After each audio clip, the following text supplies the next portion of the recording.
What's going on, guys? Welcome to the video.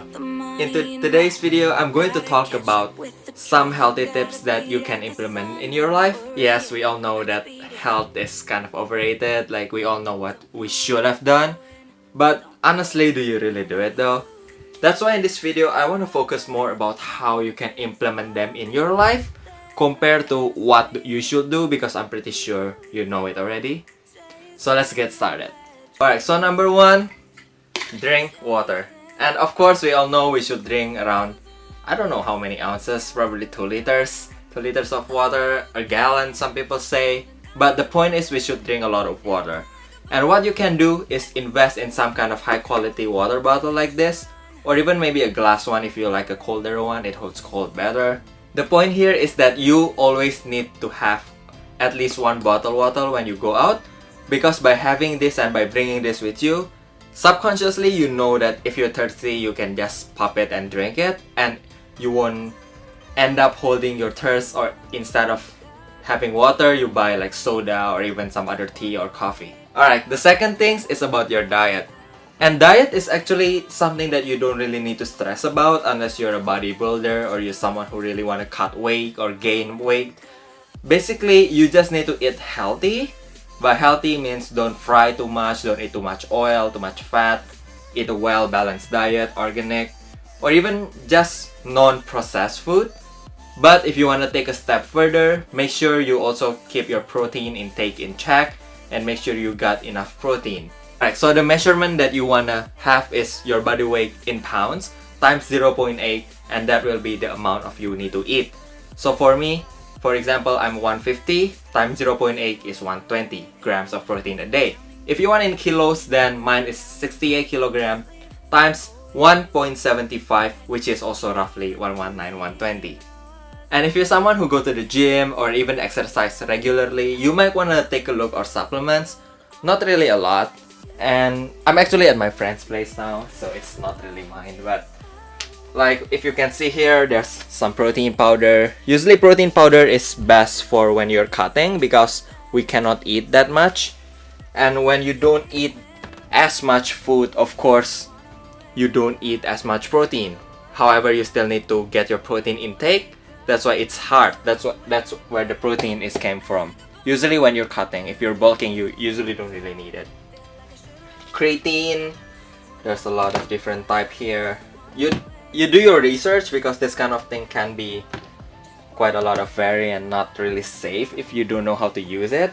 And like whey isolate, there's even some multivitamins here, some snack bar, I don't know, it's my friend's, not mine. The point here is make sure that you always keep your diet in check and eat a balanced and clean diet.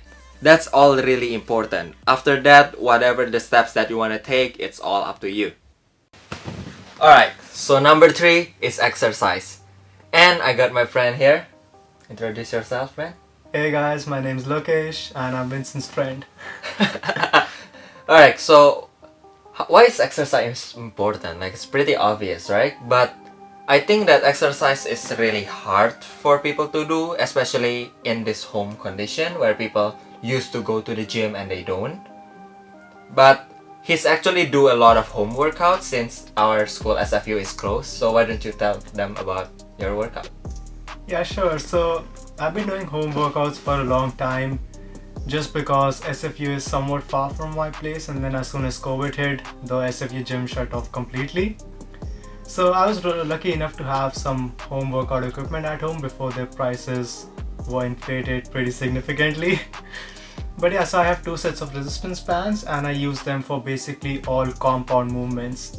So I do push-ups for my chest with a band as added resistance. I do squats with resistance bands around my neck and feet as added resistance. I do some seated rows after I anchor my resistance bands to a door. And then that door is like a fixed point and then I pull it away from them. So that's for my back and lats. I also do some lateral pull downs. I go into this position, the band is anchored in front of me and then I pull it like this for my lats. After that I also do standing military presses, so just standing up I have bands on my feet, resistance coming from my feet, I pull them up like this. Some bicep curls, tricep extensions, pretty basic movements, but also really necessary movements to build strength and just get a good workout in. But all you need to know that it's all really good though, because I actually been looking for those kind of bands, but it's so hard to find lately because of all the workout equipment sold out. But you don't really need them actually, especially if you just wanna get back to the habit of working out.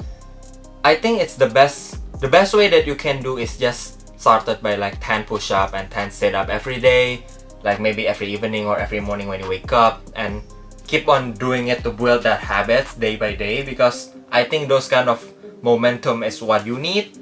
Once you get that momentum going, maybe 2-3 months and you're good, you feel like you okay with it, then you can start to find home workout. There's like tons of home workout, especially in the YouTube right now. You can just search up like 10-minute intense home workout, HIIT workout, or even go for a walk instead of take a car.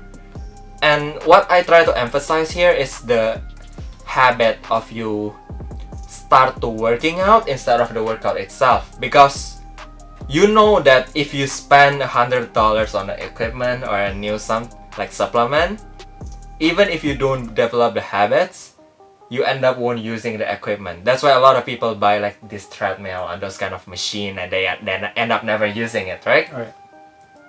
So the idea here is you would want to start small. Start by maybe plank for 1 minute every night. Not every night, it's not, you can't sleep later. Maybe every morning or afternoon.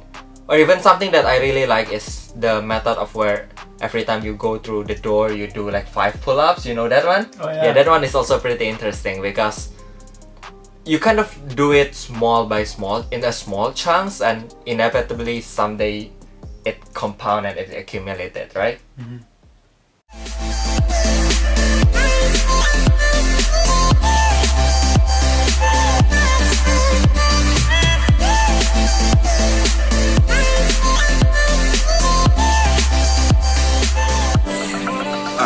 So number 4 is you need to develop a good nighttime routine.